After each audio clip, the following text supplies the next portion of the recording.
ladies and gentlemen, the mighty Wilbur. There he is. A huge individual. Wants to shake hands with Agent Steele, and Steele does not go for it.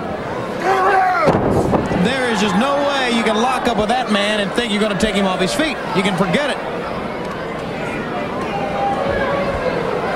How do you fight a man like this? You look at him, he is so big, and like you said, you can't get him off his feet.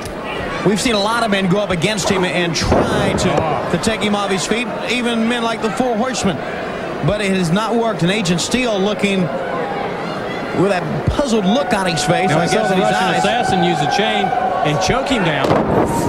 That's about the only way it can be done, I would think, to use some sort of foreign object. But you know, David, you know the mighty Wilbur coming off the injury that he sustained, of course, in December of last year.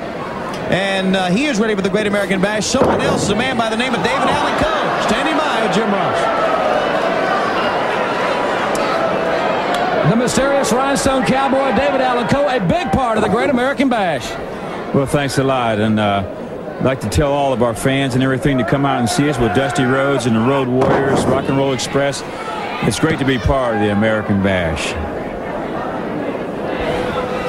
All right, Tony. David Allen Coe. Thank you, sir. Just a part of the Great American Bash. Taking the country by storm. War Games. We saw Dr. Death. He has a cut eye from the War Games. I think, what, 13 stitches? You know, David, I had a chance to see the first War Games in Atlanta last year, and every time I see one of the War Games, I'm amazed about how much punishment people can take. It is still, to me, the War Games, the single most exciting event ever in wrestling. When the bell rings and another man comes in, the house goes wild, and then when it gets 3-on-2, the house goes wild. Then when it evens up, finally when all 10 men are in and then the match beyond begins, it is an atmosphere like none other in this sport. That was a squash. There's your greasy spot. And I think if fans across the country right now, if they have a chance to go to an event, the Great American Bash for the War Games, it's something that you don't want to miss. You really can't describe it. You just have to see it.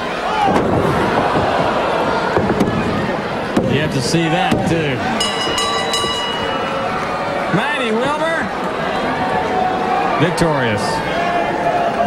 Certainly a man's not going to use a drop kick to win a match. He's going to use what brought him to the dance. The weight.